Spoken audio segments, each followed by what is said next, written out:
This is why we don't do Noxus episodes. We're fighting back against imperialism, one step at a time. Right. Stand up for the people.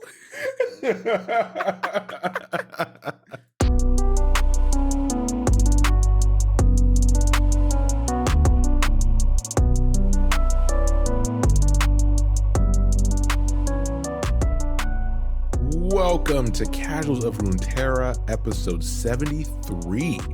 I'm your host, Ryan, here with your other host, Hedge. 73. That's got a good ring to it, man. We're just trucking, and we are so happy that y'all are here with us, even if we're in freaking Bandle City. Welcome to the City of Dreams. And the City of Memes. We're back with another Yordle episode as we promised. We usually keep our promises most of the time. So listen. Yeah, don't ask the Noxus players about our promises. One promise we never break is housekeeping up top. We'll get through it quickly. You can listen to us everywhere. Surprisingly, like the most popular is Spotify right now. So if you have Spotify, listen to us there. Supposedly people like it. Visit us at podcastcore.com for all of our info, and then follow us on any platform or all the platforms. That helps a lot. You'll get a lot of notifications, but we appreciate it. You can send us an email if you want to contact us about anything at podcastcore@gmail.com, and then leave a like, follow, short review / comment wherever you're listening. But the easiest way is to tell one friend to stand their ground by listening to the Casuals of Runeterra podcast. And when we get into the champion, only one friend. If the group grows too big, we're just going to get sick of everybody. Exactly. That's not true. That's just a Tristana reference. Yeah, this episode, we're talking about Tristana, mini Militia. So this is going to be an interesting one. We're going to touch a little bit on the essentially little minor military groups that develop in Bandle City, and we'll talk about them as we talk about other Yordles. I mean, in Timo's episode, we've talked about him. His group has gained more visibility as far as like the members of it with Bandle City. That came out much later than we did that episode, so we'll talk a little bit about that. But to start us off, as always, we start with a spell. So the spell we're starting off with is Group Shot. So as I mentioned, in Bandle City at this point in time, for what we have, there's a lot of small groups. Tristana has a group, Timo has a group, Poppy has a group, Ziggs has a group. Everybody has their own cliques that they run with.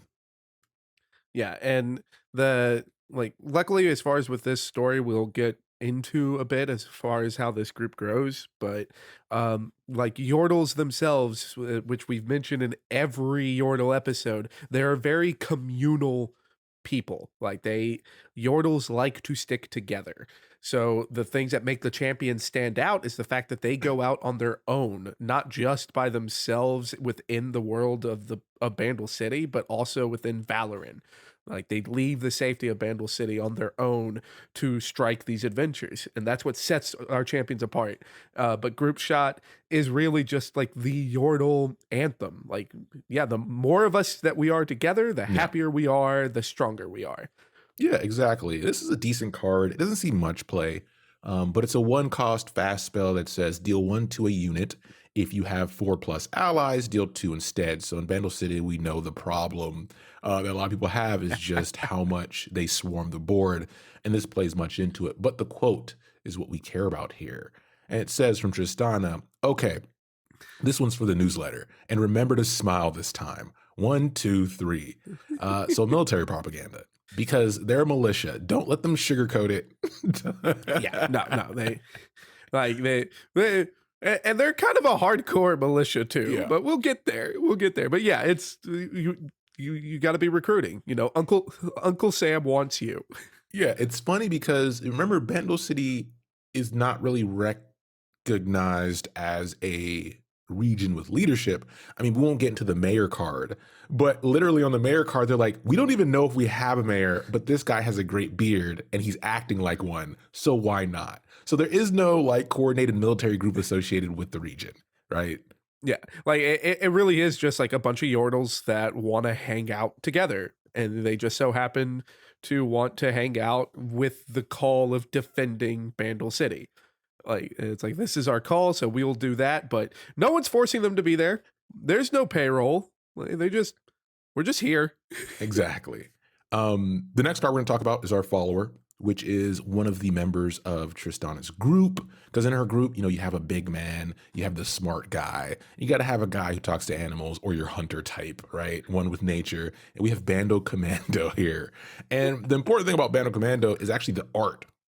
So in Tristana's story, when Hetch goes over it, a big reason she starts doing what she does is because Bandle City becomes attacked. Because these portals start to open and then they start to get attacked as well. So there's kind of this protection element. And there's actually a portal shown with a monster coming through it in this artwork. The other part of this card that's important is obviously the quote, because it's hilarious. But It's so first, good. Bandle Commando as a card is a 2-cost elusive with 1/2 and Nexus Strike, create a hungry owlcat. And this card actually does see play because it generates value on its own. It's a really good cost, and it's an elusive in Bandle City, which is Yeah. valuable. Like we've talked a lot as far as like how we follow Swim and other content creators for Runeterra, but specifically Swim. Anyone who follows Swim is going to know that the moment you slap the keyword elusive on a card, you're going to pay attention to that card. That's just facts. Yeah. All right. That's just how the game works. Accept it. So the quote on Bandle Commando is gunning in the streets and tucking kiddos into the sheets. But that's not the one we care about. What we care about is what it creates, which is the owlcat, the hungry owlcat, which is the most ridiculous looking creature you've ever seen. Please look it up. Really take the time to like open the full art of this card and breathe it all in. You won't regret it, or maybe you will. That's Someone how ridiculous it is. Someone has to have this tattoo. But the card it creates is also extremely good. It's a 1-cost fey creature with spell shield and 2/1. So that's valuable and playable at all points in a game. But the quote is ridiculous. So, but one day he arrived, empty-handed, and one by one the greedy birds landed. They pecked and scratched and mauled till there was nothing left of him at all. Bandle City Tall Tales. And the picture, they look ridiculous, but they're extremely dangerous, which is the best combination. It's a Disney-esque performance here. Like and again, like just open up the full art, because it's like the more time you take looking at the full art, the more owl cats that you'll start counting. It's just like, well, they don't stop. There's just so many of them. They look so dumb. They look incredible. Now I want this as a tattoo, and I blame you. All right. Tell us about the girl herself who started get- this crazy group of ruffians. Yeah, let's get into it. All right. So, is for anyone who's been listening to our previous episodes, especially like most recently our Poppy episode and our Vigar episode, like one of the things that stands out about Yordles, or specifically the Yordle champions, is that unlike the other Yordles, our champion like to strike out on their own. That's going to pop up a lot. And as far as what's really different with Tristana here, is Tristana, similar to Poppy, Tristana did like to use the hidden pathways to watch the world of Valoran and to watch the humans. Unlike Poppy, Tristana liked to watch all of humanity. She was not ever honed in on just like the military people or on the sense of organization. It was just watching a species that she did not understand and just enjoyed observing their behaviors. So she would go and like go all across the realm of Runeterra, all over Valoran, all over Shurima, into Ionia. She'd even go to like the seas to watch naval battles and just watch everything and just be fascinated by humanity and how strongly they defended what they deemed their own, how strongly how strongly they stood to defend their homes. And like outside of this, Tristana didn't really track out much into the world of Valorant. She would just peer in. So we don't have like this Poppy moment of Tristana, jumping through to make contact. Yeah. We just have her watching and just watching. And she enjoys doing this because is it's a hobby, but two, she's a very carefree spirit. And unlike most Yordles, she doesn't like to be in the groups all the time. So this is a therapeutic way for her to just kind of relax and take everything in by herself. Just go out into the Bandle Woods and watch the humans alone. And this was her kind of daily ritual throughout all of her life until the big moment happens, a life-changing moment. And we talk about it a lot in our other Yordle episodes, but Yordles kind of exist outside of time. So for all intents and purposes, they are immortal. We don't know about how the sense of mortality works for Yordles. And that plays a lot into like Vigar's story and his connection with the mages of Noxus. Which if you haven't listened to the episode yet, give a listen to it. It really breaks down the sense of mortality.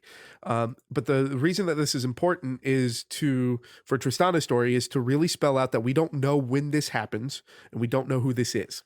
But on one of these treks where Tristana is going through the Bandle Woods and watching the people of Valoran, after watching whatever is happening in the other world, she decides to lay back up against a tree and take a nap. And it's during this time that she's taking a nap that the Bandle Woods are attacked. And this is something that has never happened before. So again, we don't really know like the time in history for Runeterra that this is taking place. What we do know is that this is a first time thing. So especially for a lot of people like Ryan and myself that grew up with North American history, this is kind of like Pearl Harbor. Yeah. It's the first time that the United States has ever been attacked. Which so, but in this case, it's the first time that the Bandle Woods have ever had humans lay foot. Yeah. And so Tristana is taking a nap and she's awoken by these magic gateways just opening up and these armored men led by a dark wizard going through and burning the Bandle Woods while the wizard is using his magic to destroy the portal that they came through. So, with that description, as our loyal listeners know, they have to be Noxian. Or They have to whatever, be. pre-tribes Noxian. Because that's some Noxian-ass behavior. You've got three guesses. and all three of them don't count. Just tell me who this is. And this is why we don't do Noxus episodes. We're fighting back against imperialism. One step at a time. Right. Stand up for the people. Yeah. So, again, as far as the lore is concerned, we don't know who this is. It's 100%. As the youth would say, this is a Noxus type beat. It's a Noxus type beat. It's like there's a disembodied spirit over my shoulder that every time I say we don't know who this is, it just goes cap. Yeah. And as far as in her lore, like just to really hammer it home, it's even like said that a war band of armored marauders rampage through the woodland. And I think I can find at least 2 Noxian cards with the word marauder on them. Coincidence? I think not. I think not. So as far as when this attack hits, Tristana, it hides, just bunkers down in place, trying to save her own life. And she hears the magic incantation that destroys the portal that these marauders came through. And her ears are ringing with an unspeakable pain off of it, because by nature, Yordles are magical beings. So there's no way, even if they don't know how to use magic, which clearly, if you look at Tristana's kit, both in League of Legends and Runeterra, there's no way she knows how to use magic. Yeah. But, being a being of magic, there's no way to get away from this unscathed. So as far as her, she is hunkered in place, suffering from this incantation, and the collapse of this portal is actually felt through all of Bandle City itself. So even though it's out in the woods in this realm that we don't fully understand, so we don't know distance wise like how far away this is, because it's not possible to chart, Bandle City by distance, as far as all of these magical properties. Um, but we do know that this is catastrophic damage, and all of Bandle City feels its effects. And it's from this point that Tristana is, kind of suffering from PTSD, like having trouble really coming to terms with the amount of pain that she just felt. The feeling of loss is because this is an area that she goes to all the time in her free time to unwind. This is like her hiding spot. This is her home away from home, and it's destroyed by these humans that she would watch for fun. Yeah, there's a couple factors to if you want to ground it in reality, right? With what this experience would be like is, first she's encountering an otherworldly thing that she's not familiar with interfering with her world. She's then encountering, like you said, these magics, these abilities, which she's never encountered before in Bandle City. And the other part is when you are a creature of, let's say, immortality type lifespan, your view on life and death is different, right? So when you encounter something that could kill you or puts you in this sense of fear, it's a brand new emotion, especially for something or someone in a realm Yeah, that experiences an intrusion like this. yeah. So the PTSD is definitely understandable if you want to be like, okay, how do I relate from a human standpoint, right?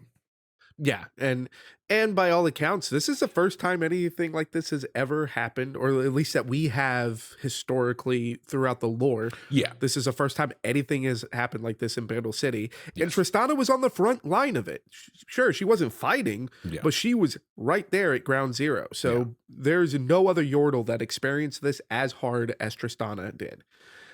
So it's by far like a natural reaction, but for a Yordle, not very natural. Yeah. But at this point, the city, the Bandle City as a whole, is just trying to come to terms with what happened and rebuild. Now, for most of the Yordles, this means trying to set up like different ideas of precedence to try to preserve the Bandle Woods around them and try to safeguard themselves. For Tristana, who has always marveled at the ingenuity of humans, and most specifically, how humans would fight so hard for what they called their own, and how they would adorn themselves in these metal suits and fight until their last breath to do so. Tristana knew what she needed to do. So she hits a point where she becomes like the only watch guard of all of Bandle City. She ends up starting to call all of her foods rations, and sets herself strict times for rest and relaxation. She gives herself a military schedule. She's rationing her food. She's the city watch now. Everybody stand back.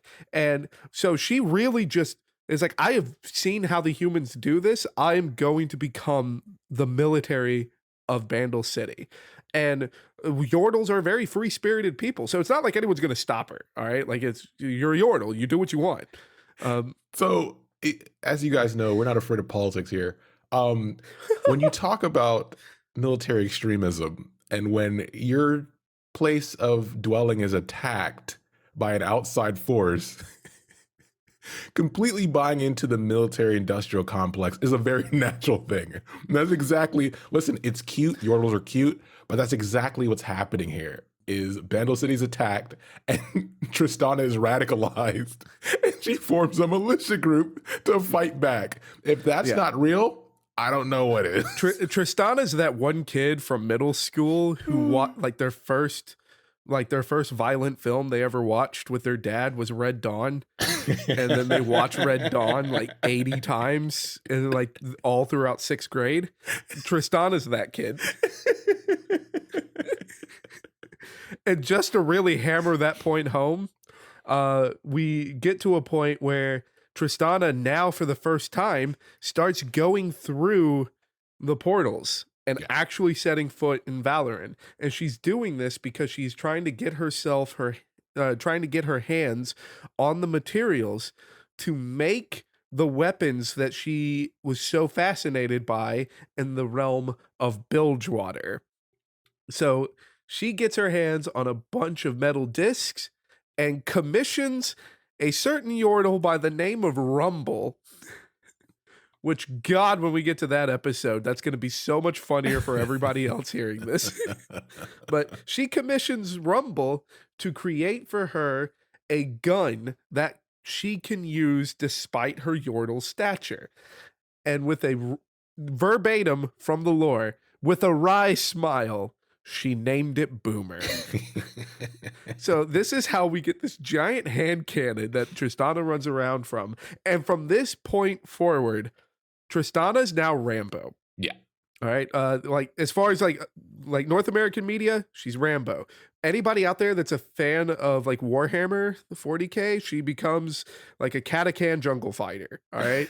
Like for all intents and purposes, if they wanted to, like, she could just be like full on bare chested, carrying a minigun, mowing down her enemies. And like, this isn't even an exaggeration. Yeah.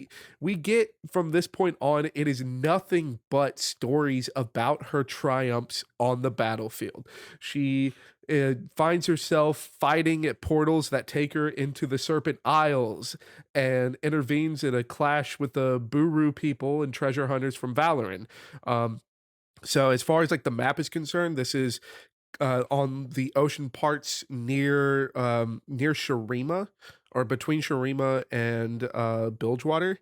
So you've got like mercenaries similar to Sivir, and then the Buru people. If people like to read the lore on cards, here's a reason to read them. The Buru cards are a lot of the Shadow Isle cards from the Darkness set. There's specifically that 3/3 that gets +2/+1 in Fearsome when you kill someone with a spell. That's a Yep. Buru, which like for we don't have proof, but I'm pretty sure that's also like the native region of like Lucian and Senna. So, but like she intervenes in a conflict with the Buru. She finds herself in the deserts of Shurima, killing void horrors while they're consuming a secret Bandlewood oasis and then using an explosive bomb down the gullet. So she basically looks a Rek'Sai cousin in the eye and jaws it, like throws a bomb down its throat and says, "Smile, you son of a." And yeah, like from this point on, she's just Rambo. Yeah. And it's all of these different adventures and just this out of this world, almost miraculous killing sprees for one person, not let alone one Yordle, who are not at this point a warlike people, and not at any point really a Yeah. warlike people. Like it's such a phenomenon of just single combative prowess that she begins to build a militia behind her. And again, we said this before, Yordles are a free spirited people. So it's not like Tristana is really going out of her way to recruit these people. These Yordles are just like, yo, Tristana's a badass. Yeah. I want in. And they join up. So they start forming a militia. And verbatim, they have started to imitate her, trying and mostly failing to copy her disciplined ways.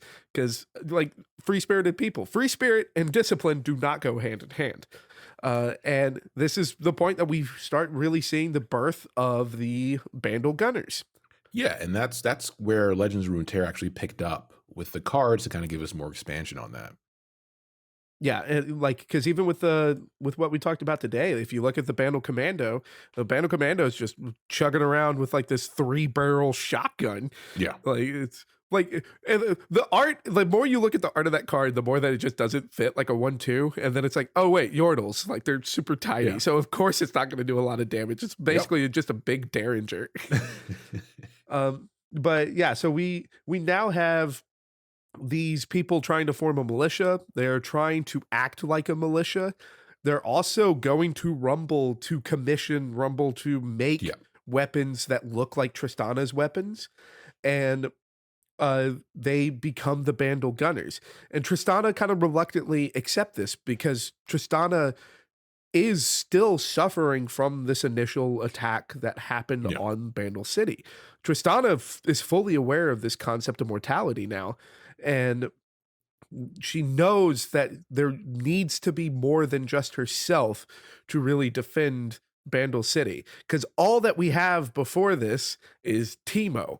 And Teemo is too busy getting high as balls to really be defending Bandle City.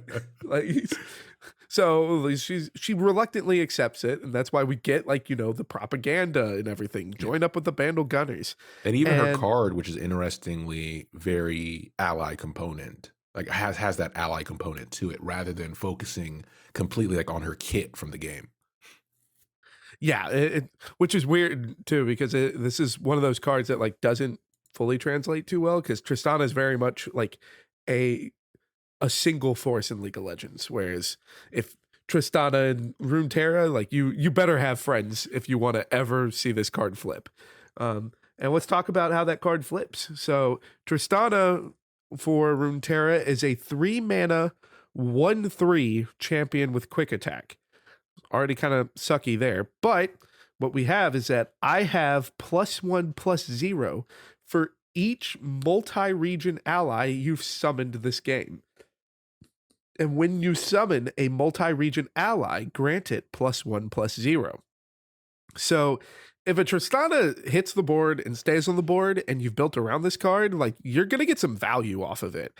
Uh, Unfortunately, as many people know with the game of Runeterra, doesn't really survive too well. But that's besides the point. This is a card for me. This is the stuff I like. And the level up for Tristana is you have summoned 4+ multi-region allies. So not too bad of a level up condition, pretty easy to do. And with the flip, she becomes a 2/4, which technically, if you flipped her, she's really going to be a 6/4 at a minimum. So the 6/4 with quick attack is pretty terrifying. But now I have +1/+0 for each multi-region ally you've summoned this game. And when you summon a multi-region ally, grant me and the ally +1/+0 and impact.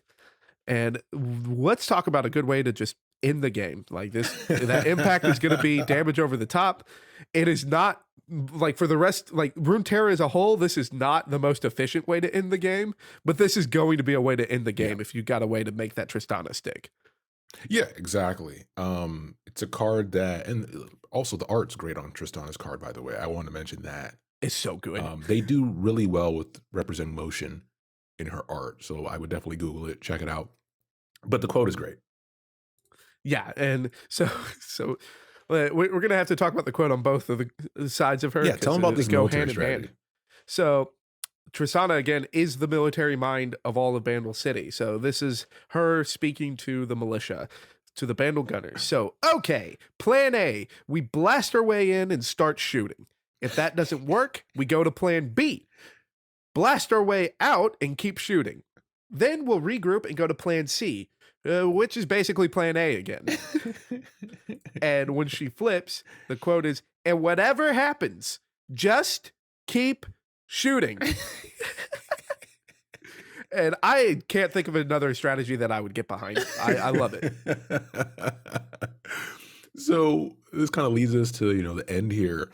And one thing we want to mention, which we've mentioned in the past, is that Tristana specifically is a very interesting card, or not card, character, because she's been in League of Legends for a very long time. And originally, it was as far as the community, we understood it as Bandle City was an early concept in Riot's history. They planned on removing the concept of it actually being a city and more of just an origin point for Yordles. But as we know, at some point they retconned their retcon, and before they could even get to the revision of Tristana, they're like, well, we're back here. So what you end up with was, back in the day, we used to talk about this crossover of like, oh, Teemo kind of has a crush on her and there's some kind of overlap there, but we don't know if that's going to play out. But now that opens that back up because Bandle City is officially a place, which is probably due a lot, in my opinion, to the fact that they're making an MMO. Is like, why would we throw away another location that we could use to our advantage when we start to Yeah. blow this lore out more? Man, it's like I can even imagine like as far as this in an MMO, like this could be like, you know, your in-game kind of area that you Yeah. can go to. Like you get far enough and it's like you can finally travel through a portal Yeah. and see Bandle City. But like Tristana is also in an interesting place considering how old the character is for League of Legends, because unlike a lot of the older characters that are Yordles, like your Heimerdinger and your Teemo, is that uh like Tristana kind of did the best at surviving this multiple retcons. Yeah. Like they actually touched up good portions of her story. Whereas if you go and look at Heimerdinger and especially Teemo, they're kind of bare bones in comparison. And correct me if I'm wrong, the actual representation of what a Yordle looks like when they revamped it, as far as like the fur, the amount of or not limbs, the amount of like digits and stuff like that. When they started playing around with, hey, we're gonna put it in dirt, like in sand or in stone, of what a Yordle looks like. She was the first one they redesigned. And it caused a lot of discussion about, okay, community, do you like how we represent Yordles? Because then they went and they revamped all of them to Yeah. like the look we have for Heimer is a big dependency on what they did with Tristana. The Teemo redesign was big on what they did with Tristana. They used her because she was a very popular character at the time. So that was smart on their part, and that's something that's good to know. Yeah, like Tristana was the first, not only off of the sense of popularity as far as skin sales, but they also did a promotion with her during the like during the not the initial retconning, but like the re-retconning to what we're getting to now. They did a promotion where you could get Tristana for free, Yeah. and you could get a free Tristana skin. I think that's like how, like even on my account, I have like I think it's the Fire She has Woman a lot of skins. Tristana yeah, she's in that skin. she's in that Lux camp when it comes Oh to no, it's not the fire one. I think it was a present one, Yeah. like the one that shoots a presents. But they did like a lot of promotions with it so that people would play more Tristana and they could get a lot of more feedback on people's thoughts of these Yordle changes. So like Tristana is definitely the face of that, which is like looking back on it, it's kind of weird because Teemo has always been the face of Yordles, Yeah. and it's more that like Teemo is the face of Yordles because of this strong love-hate relationship that the community has. Yeah, 'Cause it's like, it's like split 50-50. You either love Teemo or you hate his guts. yeah, do you want to put a bloodthirsty maniac on the box? And Riot decided that as a business decision, no, which was a good decision. But with that, So they did the next best thing, which was they put Rambo on the box. They put Rambo on the box. Everybody loves Rambo. But yeah, I mean, with that, it's pretty much all we have to say about Tristana at the moment. Because listen, there's more Yordle content, no matter how much Hetch hates it. That's a hard thing to say. Hetch hates it. We're gonna stay here for a while. So, as always, thanks for listening, and we'll be back soon with the next Yordle episode. These damn Yordles. All right, take care, everybody.